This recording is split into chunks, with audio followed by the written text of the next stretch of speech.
At 91 years old, the famous Tina Louise, the last living cast member of Gilligan's Island, finally broke her silence.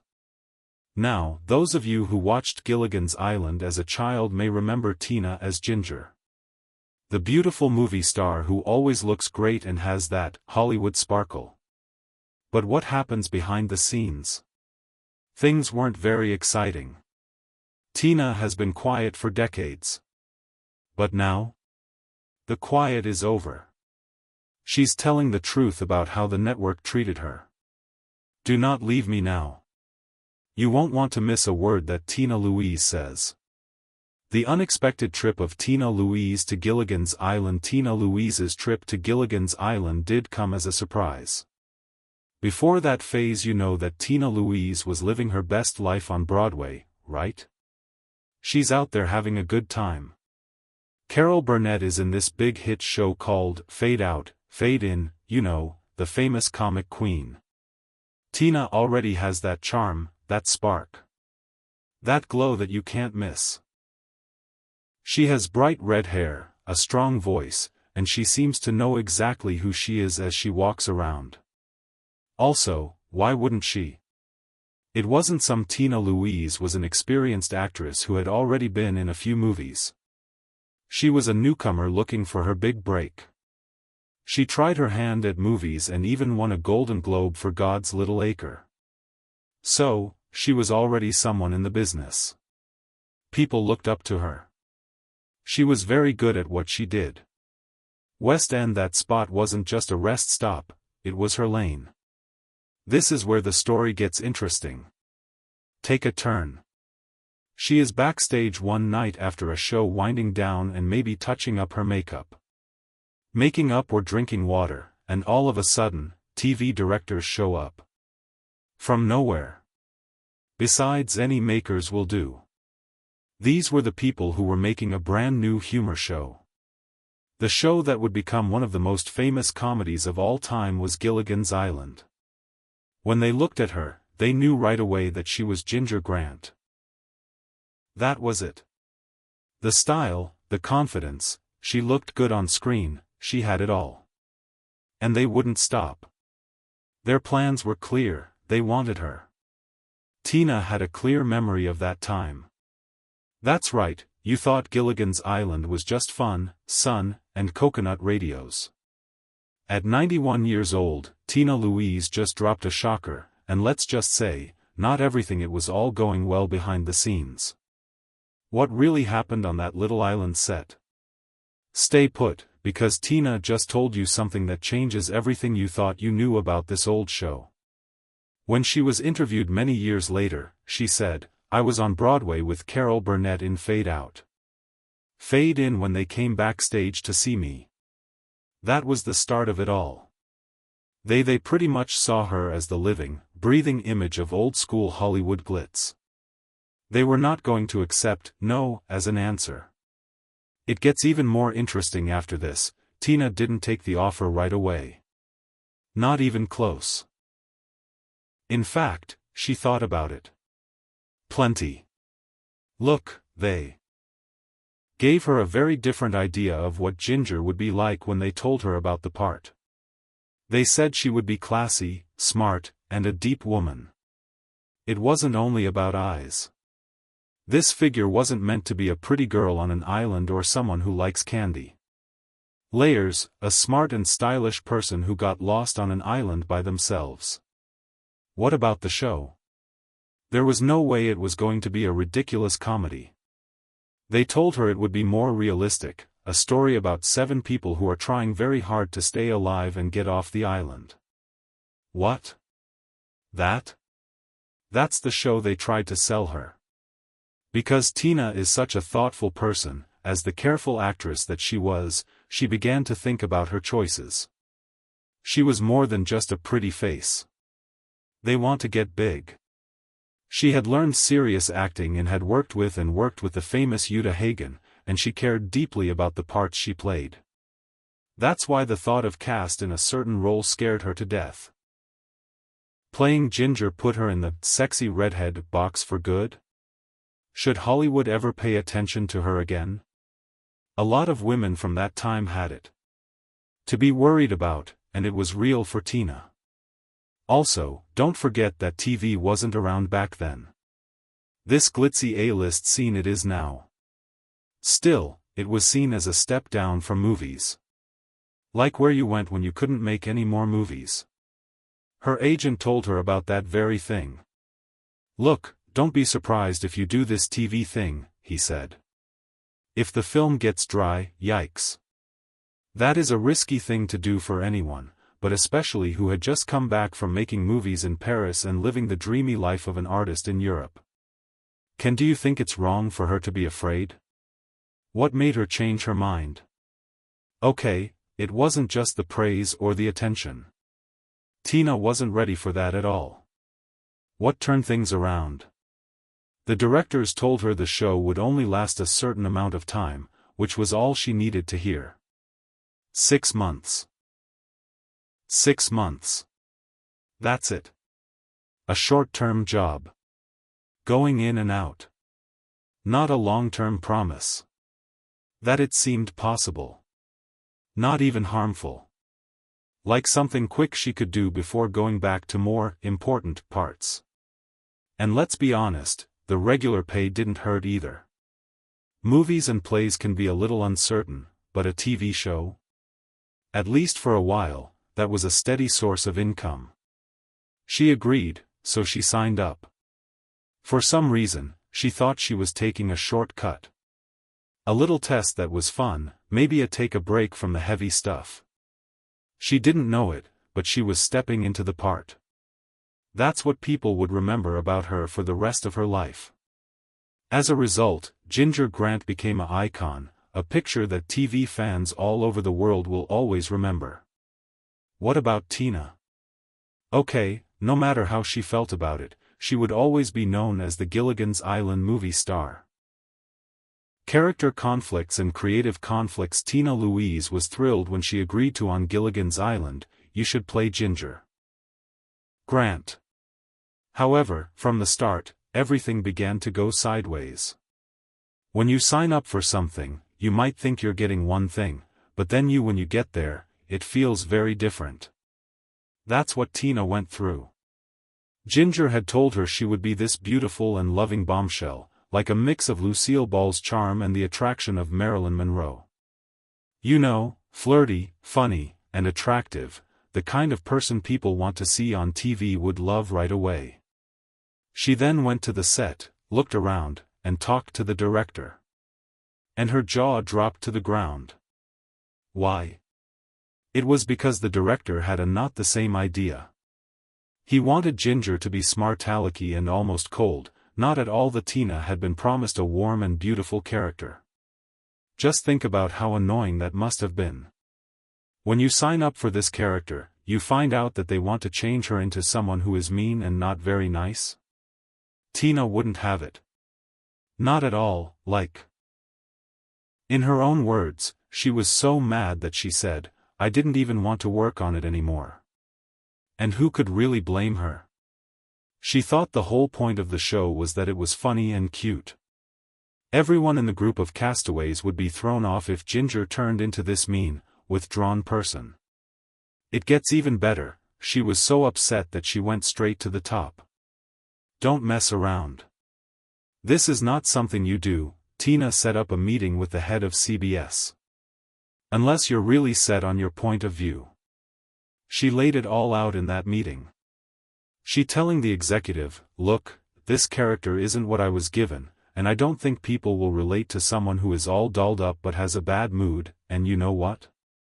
What? The head of CBS agreed with her because her case was so strong. Like, really, I agreed. It's not often that a big network suit sides with an actor instead of a director. What then took place? After only 1 month, the first head was fired. Who are they? They bring in? That would be Richard Donner, who would later go on to direct big hits. I really like Superman and the Goonies. That's a pretty big glow-up, right? As Donner told them to, finally, things began to make sense. The scripts were changed so that they were more in line with Tina imagined Ginger as a beautiful, kind, and funny woman that people would root for. But let's be honest, that's the Ginger that people remember and love today. In a way, somehow, Tina kept the show from going off the rails before it even began. The story didn't end there, though. Even with a new director and rewritten lines, things were still tense. Stayed on set. For show creator Sherwood Schwartz, there was one moment that stood out. There that day, Tina flat out refused to shoot a scene. No one could figure out the reason. She hit a wall and said, "Nope, not doing it." So Schwartz, as the author, and everything, I chose to talk to her directly. He goes to her room to change, which, by the way, she had shut herself off from everyone else, and tries to make things better. This is where things get really strange. He talks about how important the scene is, hopes she'll just say, "Okay, fine, I'll do it," but she didn't. He looks at her and asks, "Would you paint my dressing room gray?" Like. What? That's what the answer. Not, "I need a break," or "let's rewrite the lines," but a question about the what color paint is in her changing room. What a surprise. Schwartz didn't understand. He had no idea what to do. Say. Wait, what is even going on right now, was the thought that came to mind. But despite all the stress behind the scenes, the different ideas, and the high stakes, there were meetings, strange requests in the dressing room, and the scene was filmed. The show went on. And everyone? They didn't know. All they saw was this wonderful, silly, and funny show about 7 people who are stuck and just trying to get by. They didn't see the fights that happened. So that Ginger looked right, or so that Tina could see how close she was to walking totally go away. It's crazy how much can happen behind the scenes that we never see. When we look back, we can see that Tina Louise wasn't just being difficult, she was standing up for a figure she believed in. And thank God she did, because without her Ginger, Gilligan's Island wouldn't have been the same. Next time you see her walking down the beach in that famous dress and smile that everyone knows, remember that moment came after a lot of back and forth, a director getting fired, and maybe even some gray paint. Sort of makes you look at reruns of old shows look a little different, don't they? It took decades to hear it, but now, at age 91, Tina Louise finally tells the truth about Gilligan's Island. Not at all, it's not what you think. Was someone angry? Secret fights? Keep your cool for last one, because what she said about the group might make you drop your jaw. Tensions behind the scenes. For all the silly island pranks and coconut radios, things were not at all sunny and calm on set. You know how the show always made you feel like you could just relax and laugh your problems away? Behind the scenes, things were very different, especially with Tina Louise, the actress who played the glam movie star Ginger. Trust me, there was no need for a script for the play. Here is the tea. Most of the group was getting along like they were old college friends. Tina? Are you laughing between takes, making jokes, and getting closer like a happy lost family? Not at all. Almost all the time, she was by herself.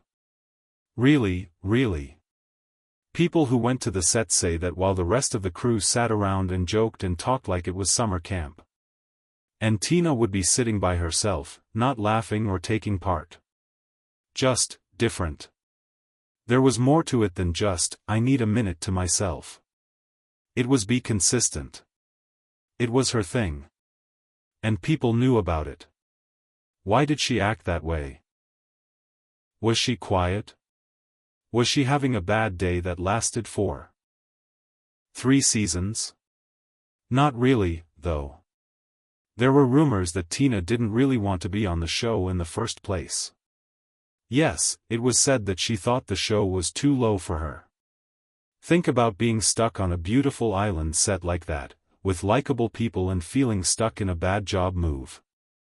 That's rough. Her big dream was to be a serious actress who played tough, dramatic parts. The kind that wins awards and gets people talking your name at film festivals. So, becoming the sexy movie star in a goofy comedy sitcom? Not quite her vision board. Russell Johnson, who played the crazy professor, later said that her actions confused the cast. Like, everyone was feeling good, and then there was Tina, who was all glam and cool. She moved through the scenes as if she weren't there. And Mary Dawn Wells, who is sweet and down-to-earth and said Tina stayed away from them even after the cameras stopped rolling. What? That? Dawn even tried to get in touch with him years after the show finished, saying things like, "Hey, we were stuck together. Let's catch up on 3 seasons," and Tina still wouldn't move. She pretty much behaved like there was no Gilligan's Island. Who does that? Things are about to get even more exciting. There were reports that Tina Louise and Bob Denver were having a serious argument. Also known as Gilligan. And it wasn't just a small case of, we don't really vibe. Not at all, this was deep. There was a strange tension in the room that you could feel. It was seen by people on set. Reporters wrote about it. What's the crazy part? They never talked about what happened in public. No quotes that are passive-aggressive, no interviews, nothing. They just shut each other out. In line with sources say that when reporters asked them to take a picture together, Bob Denver flatly refused. Please, can you imagine how cold that would be? It's your co-star on a show, and you won't even stand up. Want to take a picture next to your co-star? That's not just bad vibes, it's real beef. What about the rest of the cast? Also, they didn't talk about it much. It was like a rule that wasn't said, do not talk about it. Do not tell or ask. Everyone just worked around the stress. The show went on, and neither of them paid attention to her. Like a school project with a group, someone doesn't do their part, and no one calls them out. The other people finish it without them. But you have to wonder, was Tina really the bad guy? Or was she just very sad? She was stuck in a part she didn't want and couldn't fake the friendship that everyone else had. She might have felt stuck as an artist, like she couldn't use her wings to fly. Or she might not have fit in with the group. That's how things are sometimes, no matter how nice everyone is, you two don't get along. No matter what happened, it made this huge. There was an inner gap that never really went away. We now know that all the accident jokes aren't really funny. Besides the silly antics and comedy, Gilligan's Island had its own storm going on behind the scenes. And in the middle of that storm, a beautiful redhead who never felt like she belonged and made sure that no one else did either. It was known by everyone. Isn't it strange how something that seemed so simple and fun could be so hard? Cold and tense behind the scenes. That changes the way you see the show, doesn't it? There have been complaints about contracts and bills, which is the kind of drama you'd expect from not a silly little comedy about being lost, but a reality show. That was the exact vibe on Gilligan's Island, and what's going on in the middle? Tina Louise, also known as Ginger, the beautiful movie star, the group's star. Don't get it wrong, Tina wasn't flipping tables or throwing drinks. That is, her contract. Oh, that caused more trouble on the island than a broken radio. See, from the start, her deal said she had to get the most money. Yes. It was written in stone for her that her name had to be right in the middle. Big, strong, and lovely. It looked like she wanted everyone to see. At home to find out, this show? I'm the star, yes. This is where things get even messier. Because of that contract, the theme song that everyone knows and sings for no reason, first didn't actually name all the group members. Do you really believe that? At first, Mary and, played by Dawn Wells, and the professor, Russell Johnson, were really hurt. Slapped on with the vague phrase, "and the rest." Excuse me? And the rest? That sounds like inviting taking someone to a party and calling them +1 the whole time. That's really rude, right? It hit me right in the face. But guess who didn't like it? Bob Denver is our favorite Gilligan. Himself. Yes, he was a klutzy sweetheart on screen, but he had a strong back in real life. In real life too. In fact, Bob went to the directors and said something like, "If you don't give Mary Ann and the professor the credit they earn. If you do, please move my name below theirs. Tina's. Like, talk about being there for your friends. Let's give Bob a round of praise." Finally, they fixed it. They changed the theme song and began to include all 7 castaways in the end credits. Is the problem now solved? Oh, no. Not even close. Because even though that small battle the bad blood got fixed over the credits, oh, it stuck around. It steamed like a pot of overcooked coconuts on that made-up island. Tina Louise, God bless her, never really got along with the rest of the group. She didn't belong, and to be honest, she kind of acted like it too. She said she thought the show would be more about her role and less about, everyone else. Things didn't really get better over the years either. In fact, things just got harder. It seemed like every time they tried to make a reunion movie or other film, guess who was the only one who didn't go?